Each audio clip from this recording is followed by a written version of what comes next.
दोस्तों स्वागत है आपका अपने YouTube चैनल बीरेश क्लासेस। दोस्तों काफी टाइम बाद आज हम आपके लिए एक न्यू क्लासेस लेके आए। दोस्तों एसएससी जीडी का एग्जाम है, आपको पता होगा कि उसके लिए बहुत ही कम टाइम बचा है हमारे लिए।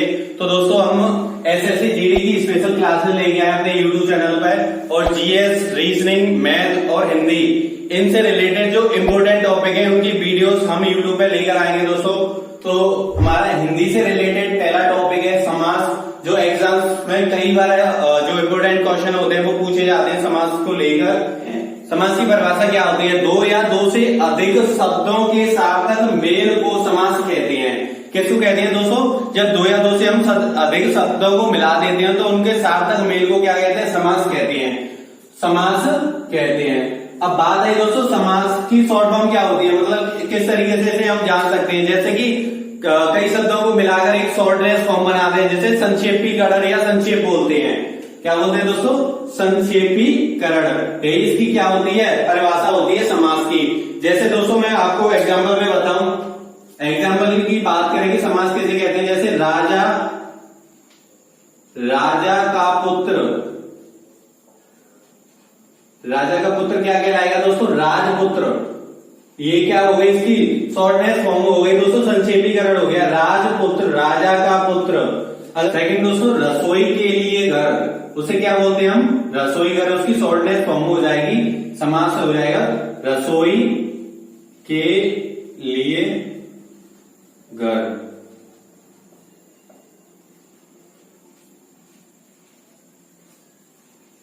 रसोई घर। इस तरीके से दोस्तों हम समास की परिभाषा, उसके एग्जाम्पल हो गए दोस्तों। अब बात करते हैं दोस्तों समास के टाइप, समास के भेद। समास के टाइप कितने प्रकार के होते हैं दोस्तों? समास आपके 4 प्रकार के होते हैं, पर जो हिंदी भाषा में 4 प्रकार के होते हैं और संस्कृत भाषा के आधार पर ये 6 प्रकार के होते हैं। बात करते हैं कौन कौन से होते हैं समास के भेद। तो दोस्तों बात करते हैं समास के भेद की। समास के भेद कितने प्रकार के होते हैं दोस्तों? वैसे हिंदी में समास 4 प्रकार के होते हैं, पर जो संस्कृत भाषा में समास 6 प्रकार के होते हैं, और प्रधानता के आधार पर भी समास हमारे 6 प्रकार के होते हैं। दोस्तों 6 प्रकार के कौन से होते हैं आपके सामने लिखिए। पहला होता है दोस्तों अव्ययीभाव समास, दूसरा होता है तत्पुरुष समास, तीसरा होता है कर्मधारय समास, चौथा होता है दोस्तों द्वंद्व समास, पांचवा होता है दोस्तों आपका द्वंद्व समास, और छठवा होता है बहुव्रीहि समास। ये 6 प्रकार के समास होते हैं दोस्तों। वैसे जो हिंदी भाषा में 4 प्रकार के माने जाते हैं दोस्तों, वो माने जाते हैं आपके अव्ययीभाव समास, तत्पुरुष समास, द्वंद्व समास और बहुव्रीहि समास। जो तत्पुरुष समास के 2 टाइप होते हैं दोस्तों, इसी के होते हैं ये कर्मधारय समास और द्वंद्व समास। ये तत्पुरुष समास के टाइप्स होते हैं, इसीलिए ये टोटल 6 प्रकार के होते हैं, और वैसे ये 4 प्रकार के होते हैं। अगर दोस्तों इसे इन्हें याद करने की ट्रिक देखी जाए तो याद करने की ट्रिक होती है दोस्तों, मैं यहां लिख रहा हूं याद करने की ट्रिक क्या होती है। ये ट्रिक होती है द्वंद्व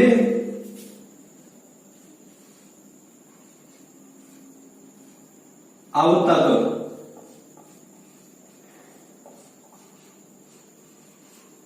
दोस्तों ये याद करने की ट्रिक होती है किसको?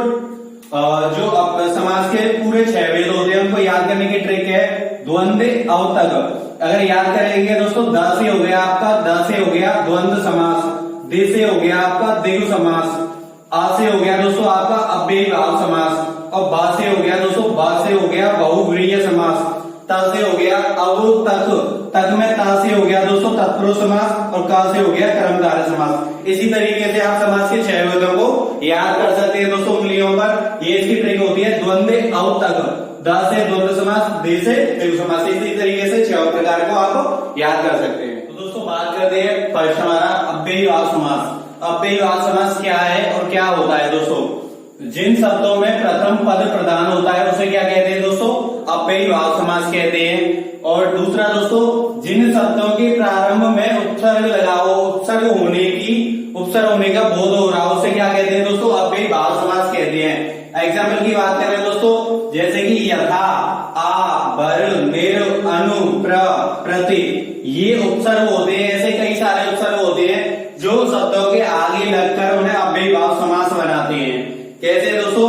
इनका जो समास विग्रह करेंगे हम यथा संभव, तो यथा प्लस संभव, यथा प्लस संभव जो समान जैसा हो, संभव जैसा हो, यथा संभव मतलब संभव जैसा हो। आजन्म, आ प्लस जन्म, जन्म से लेकर दोस्तों भरपेट, भर प्लस पेट, पेट भरकर खाना जो भी होता है दोस्तों, ऐसे ही प्रतिदिन, प्रति प्लस दिन, प्रत्येक दिन, इसी तरीके से दोस्तों हम जान सकते हैं कि इनके आगे क्या लगा है, उपसर्ग लगा है यथा, संभव के आगे यथा लगकर उपसर्ग लगकर क्या बन गया दोस्तों, ये समास बन गया। कौन सा बन गया, अव्ययीभाव समास। इसी तरीके से दोस्तों एग्जाम में अगर क्वेश्चन आ जाता है कि यथा संभव में कौन सा समास है, तो ऑप्शन दे दिए जाए आपको तत्पुरुष समास, कर्मधारय समास, द्वैध समास, अव्ययीभाव समास, तो आपको बिना देखे टिक कर देना अव्ययीभाव समास, क्योंकि इनके आगे क्या लगा है दोस्तों, उपसर्ग लगा है, प्रति उपसर्ग लगा है, निर्भर आ यथा।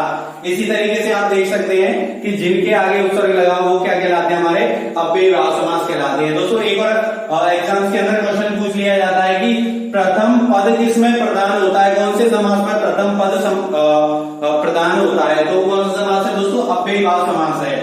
सेकंड ट्रिक की बात करते हैं दोस्तों, इसमें सेकंड स्टेप क्या है हमारा, पुनरावृत्ति वाले शब्द आ जाए, पुनरावृत्ति वाले शब्द आ जाए, उनके अंदर क्या होता है दोस्तों, अव्ययीभाव समास होता है। सारे योजक वाले शब्द, इसके अंदर क्या लग रहा है दोस्तों, डैश लग रहा है, योजक लग रहा है, तो सारे योजक वाले शब्द द्वंद्व समास नहीं कहलाते।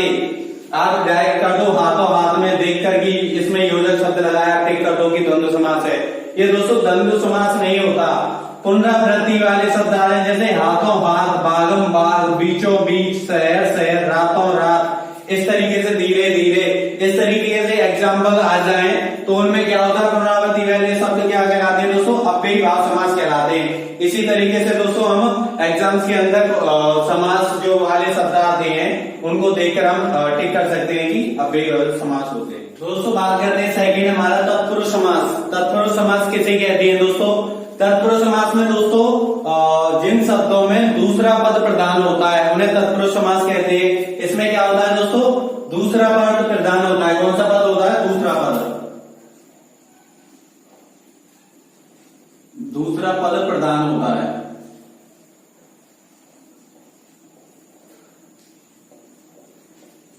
तत्पुरुष समास में दूसरा पद प्रधान होता है और अव्ययीभाव समास में प्रथम पद प्रधान होता है।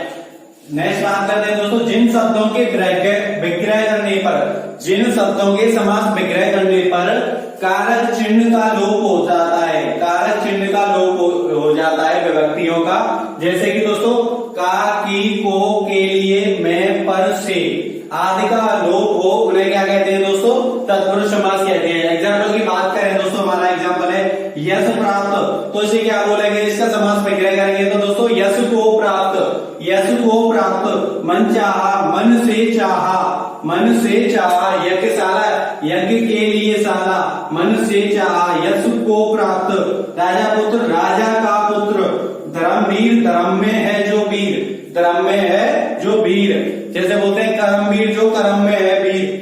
आप बीती की बात करें तो दोस्तों आप पर बीती, उसी को कहते हैं आप बीती, जो खुद स्वयं पर बीतती है उसी को कहते हैं आप बीती। तो इस तरीके से समास विग्रह करने पर, समास के विग्रह करने पर कारक चिन्हों का लोप हो जाता है, विभक्तियों का लोप होता है, उसे क्या कहते हैं, तत्पुरुष समास कहते हैं। एक और क्वेश्चन आता है दोस्तों एग्जाम्स के अंदर कि कौन कौन से जो विग्रह करने पर कारक चिन्ह है जिनका बोध नहीं होता, लोप नहीं होता तत्पुरुष समास में, तो दोस्तों कौन कौन से, कर्ता और संबोधन, कर्ता और संबोधन को छोड़कर बाकी सभी कारक चिन्हों का तत्पुरुष समास में क्या होता है, लोप होता है। इसी तरीके से दोस्तों आपको ध्यान रखना है कि कौन से एग्जाम्पल्स होते हैं और कौन कौन से कारक चिन्हों का लोप होता है। नेक्स्ट स्टार्ट करते हैं दोस्तों, तीसरा हमारा कर्मधारय समास। कर्मधारय समास किसे कहती है दोस्तों, जिन समास शब्दों में पहला पद दूसरे पद की विशेषता बताता हो, जिस समास शब्दों में पहला पद दूसरे पद की विशेषता बताता हो उसे क्या कहते हैं दोस्तों, कर्मधारय समास। कर्मधारय से आपको दोस्तों डिनोट हो रहा होगा यहाँ से कि कर्म होते हैं, किसी की विशेषता बताते हैं दोस्तों कि किसने क्या कर्म किया है, क्या कहते हैं दोस्तों, कर्मधारय समास। दोस्तों नाम से पता चल रहा होगा यहाँ पे कर्मधारय मतलब कर्म कर रहा है, तो दोस्तों विशेषता की बात करते हैं दोस्तों। इसी में सेकंड स्टेप, समास विग्रह करने पर जिन शब्दों में है जो और के समान आए बीच में, समास विग्रह करने के समय है जो और के समान बीच में आए उनके, उन्हें क्या कहते हैं दोस्तों, कर्मधारय समास कहते हैं। जैसे एग्जाम्पल की बात करें दोस्तों, चरण कमल, पहला एग्जाम्पल है दोस्तों हमारा चरण कमल, कमल के समान चरण, कमल के समान चरण उसे क्या कहते हैं दोस्तों, चरण कमल कहते हैं। जैसे कमल नयन का हम विग्रह करेंगे, समास विग्रह करेंगे दोस्तों, कमल के समान नयन कमल के समान नयन है उसके उसे क्या कहते हैं, कमल नयन। बात करें दोस्तों चंद्रमुख, चंद्र के समान मुख, चंद्र के समान मुख, यहाँ पे ये तो हो नहीं सकता दोस्तों, चंद्र है जो मुख, चंद्र के समान मुख उसे क्या कहते हैं, चंद्रमुख। लाल मणि, लाल है जो मणि, लाल है जो मणि उसे क्या कहेंगे दोस्तों, उसे कहेंगे लाल मणि। इसी तरीके से आपको पता चल रहा होगा कि विशेषता हो रही है यहाँ पे, चंद्र के समान मुख, चंदा के समान मुख है उसका, तो विशेषता ही तो बताई जा रही है दोस्तों। कमल के समान चरण, जिसके चरण कमल के समान है, कमल जैसे हैं, विशेषता ही तो बताई जा रही है। तो जिन शब्दों में समास विग्रह करने पर विशेषता बताई जाए वो क्या कहलाते हैं दोस्तों, तत्पुरुष समास कहलाते हैं। लाल मणि, लाल है जो मणि, इसमें लाल होने का जो मणि लाल होती है, विशेषता ही तो बताई जा रही है। महापुरुष, महान है जो पुरुष, विशेषता ही तो बताई जा रही है दोस्तों, महान है जो पुरुष। अधमरा, आधा है जो मरा, इसमें भी विशेषता बताई जा रही है कि जो व्यक्ति है वो आधा मरा है, इसीलिए इसे क्या कहते हैं, अधमरा। इसी तरीके से दोस्तों आपको पता चल रही होगी कि जो समास विग्रह करने पर जिन शब्दों जिन शब्दों में विशेषता बताई जा रही है और के समान और है जो आ रहा हो वो क्या कहलाते हैं, आपके कर्मधारय समास कहलाते हैं। दोस्तों बात करते हैं फोर्थ हमारा जो टाइप है द्वंद्व समास। द्वंद्व समास किसे कहते हैं दोस्तों, द्वंद्व समास में क्या होता है, द्वंद्व से आपको पता चलेगा द दो बार रिपीट हो रहा है, तो इसकी जो ट्रिक है याद करने की, इसमें दोनों पद प्रधान होती है। एग्जाम में कुछ भी लिया जाता है दोस्तों, ऐसा कौन सा समास है जिसमें दोनों पद प्रधान होती है, आपका द्वंद्व समास।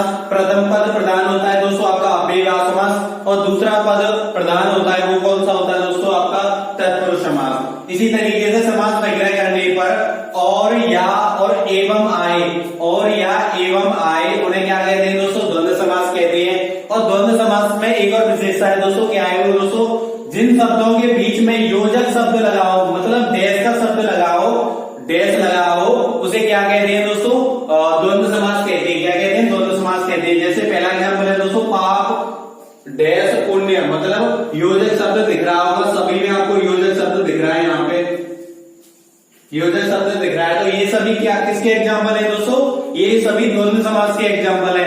पर मैंने अव्ययीभाव में एक बात बताया था दोस्तों आपको कि पुनरावृत्ति वाले शब्द जिनके बीच में क्या है, योजक शब्द लगा होता है, वो क्या कहलाते हैं, द्वंद्व समास नहीं कहलाते, वो क्या कहलाते हैं, अव्ययीभाव समास कहलाते हैं। जैसे रातों रात आ जाए, रातों रात आ जाए, तो ये आपका द्वंद्व समास नहीं होगा, ये क्या होगा दोस्तों, अव्ययीभाव समास होगा। जिन शब्दों में पुनरावृत्ति हो, जिन शब्दों में पुनरावृत्ति हो वो क्या कहलाते हैं, आपके अव्ययीभाव समास कहलाते हैं दोस्तों, ना कि द्वंद्व समास। इसी तरीके से हम इनको करेंगे पाप पुण्य, तो इसे क्या बोल सकते हैं दोस्तों, पाप और पुण्य, क्या बोल सकते हैं, पाप और पुण्य एक दूसरे के विलोम होते हैं दोस्तों, यहाँ से भी पता कर सकते हैं। अगर पाप होता है तो आपका विलोम क्या होता है दोस्तों, पुण्य होता है। माता, माता का विलोम क्या होता है दोस्तों, पिता होता है। ऊंचा का विलोम शब्द क्या होता है दोस्तों, नीचा होता है। इसी तरीके से आप कर सकते हैं ऊंच या नीच, ऊंच या नीच, ऊंच या नीच।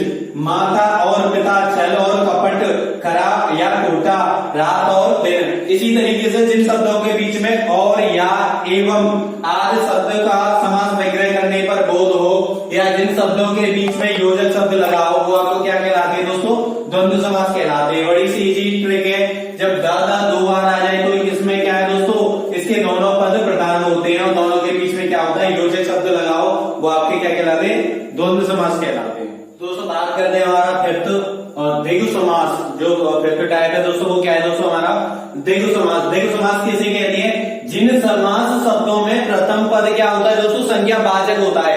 प्रथम पद की बात करें तो क्या होता है दोस्तों, संख्यावाचक होता है।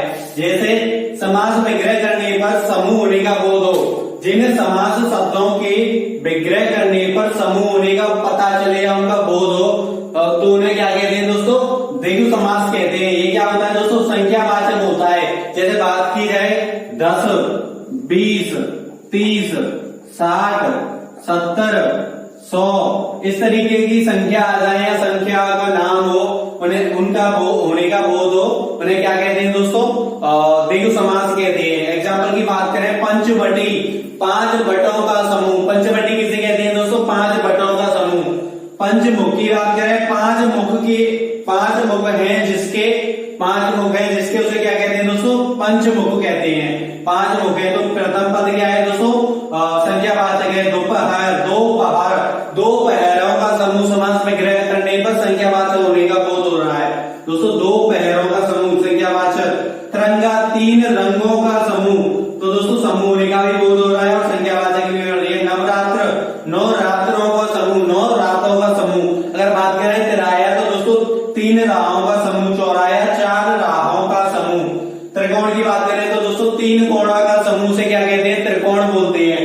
तो जिन समास शब्दों में पूर्व पद या प्रथम पद संख्यावाचक होता है उसे क्या कहते हैं दोस्तों, आपके द्विगु समास कहते हैं। इसी तरीके से कोई सी संख्या आ जाए या संख्या का नाम आ जाए, उसका समास विग्रह करेंगे या उसका नाम करेंगे तो पहले क्या होगा, वो संख्यावाचक होगा। इसी तरीके से ये जो समास होते हैं संख्यावाचक होते हैं उन्हें क्या बोलते हैं, हम द्विगु समास बोलते हैं। दोस्तों अगर आपको वीडियो अच्छी लग रही हो तो वीडियो को ज्यादा से ज्यादा शेयर करें, लाइक करें और कमेंट करें। अगर आपको कोई भी प्रॉब्लम हो दोस्तों कमेंट के रूप में आपको वो सॉल्व की जाएगी। दोस्तों बात करें हमारा लास्ट टाइप है दोस्तों बहुव्रीहि समास, जिसमें कोई भी पद प्रधान नहीं होता उसे क्या बोलते हैं दोस्तों, बहुव्रीहि समास कहते हैं। इसमें कोई भी पद प्रधान नहीं होता। एग्जाम्स में कई बार क्वेश्चन भी पूछा गया है दोस्तों, ऐसा कौन सा समास है जिसमें कोई भी पद प्रधान नहीं होता आपका, तो कौन सा है दोस्तों, आपको टिक करना है बहुव्रीहि समास। कौन सा है दोस्तों, बहुव्रीहि समास। इसी में नेक्स्ट बात करते हैं दोस्तों, दोनों पदों को मिलाकर किसी तीसरे पद की ओर संकेत किया जाता है। जब दोनों पदों को, प्रथम पद और दूसरे पद को मिलाकर किसी तीसरे पद की ओर संकेत हो रहा हो वो कौन सा होता है दोस्तों, आपका बहुव्रीहि समास होता है। कौन सा होता है दोस्तों, बहुव्रीहि समास होता है। जैसे घनश्याम, घन के समान श्याम, मतलब दोनों पदों को मिला दिया, घन के समान श्याम है जो, घन के समान श्याम है जो, उसे क्या बोलते हैं दोस्तों, भगवान कृष्ण। क्या बोलते हैं दोस्तों, भगवान कृष्ण। इसी में बात करते हैं दोस्तों, बहुव्रीहि समास होता है उसमें देवी देवताओं के नाम ज्यादातर आते हैं। देवी देवताओं के नाम ज्यादातर आते हैं। जैसे एग्जाम्पल तो कई होते हैं, पवन चक्की होता है दोस्तों, परमात्मा होता है। इसी तरीके से पर इसमें ज्यादातर जो एग्जाम्पल पूछे हुए गए हैं दोस्तों भगवान को लेकर पूछे गए हैं, देवी देवताओं को लेकर पूछे गए हैं। नेक्स्ट बात करेंगे दोस्तों नेक्स्ट एग्जाम्पल की, लंबोदर। लंबा है उदर जिसका, उदर किसी बोलते हैं दोस्तों, उदर बोलते हैं नाक को। लंबा है उदर जिसका, जैसे सूंड, वो किसकी है दोस्तों, भगवान गणेश की है। तो इसमें क्या आ जाएगा दोस्तों, भगवान गणेश जी। नेक्स्ट एग्जाम्पल की बात करें दोस्तों, गंगाधर। गंगा को धारण करने वाला, गंगा को धारण करने वाला कौन है दोस्तों, भगवान शिव है, जिनकी जटाओं से क्या निकल रही है दोस्तों, गंगा निकल रही है। तो भगवान शिव हो गए। मैंने क्या बोला था दोस्तों, जिन समास शब्दों में भगवान के होने या देवी देवताओं के होने का बोध हो उसे क्या बोलते हैं दोस्तों, बहुव्रीहि समास कहते हैं। इसी तरीके से आपको पता चला होगा कि देवी देवताओं के नाम आ रहे हैं। मृत्युंजय, मृत्यु को जीतने वाला, मृत्यु को जीतने वाला दोस्तों आपको पता है कि जो भगवान शिव थे वो विष को पी गए थे और फिर भी जीवित थे, तो मृत्यु को जीत गए थे। वो मृत्यु को जीतने वाला कौन था दोस्तों, भगवान शिव, भगवान शिव। इसी तरीके से नेक्स्ट एग्जाम्पल की बात करें, टीला है जो अंबर, टीला है जिसके वस्त्र, उसे क्या बोलते हैं दोस्तों, भगवान विष्णु। क्या बोलते हैं दोस्तों, भगवान विष्णु। नीला, नीलकंठ दोस्तों, नीला है जिसका कंठ, नीला है जिसका कंठ उसे क्या बोलेंगे दोस्तों, नीलकंठ बोलेंगे। और नीला किसका कंठ है दोस्तों, भगवान शिव का, आप सभी जानते हो। इसी में नेक्स्ट एग्जाम्पल होते हैं दोस्तों, पवन चक्की, परमात्मा, परम है जो आत्मा, उसे परमात्मा बोलते हैं। परम चक्की, परम के लिए चक्की, पवन चक्की, पवन के लिए चक्की। इसी तरीके से कई सारे एग्जाम्पल होते हैं जो बहुव्रीहि समास में आते हैं, जिनमें कोई भी पद प्रधान नहीं होता, उन्हें क्या बोलते हैं दोस्तों, बहुव्रीहि समास बोलते हैं। तो अगर आपको वीडियो अच्छी लगी होगा वीडियो को ज्यादा से ज्यादा शेयर करें, कमेंट करें और वीडियो पर अगर आप हमारे YouTube चैनल में नए हैं तो अभी जाके सब्सक्राइब करें। Thanks for watching my video. जय हिंद दोस्तों।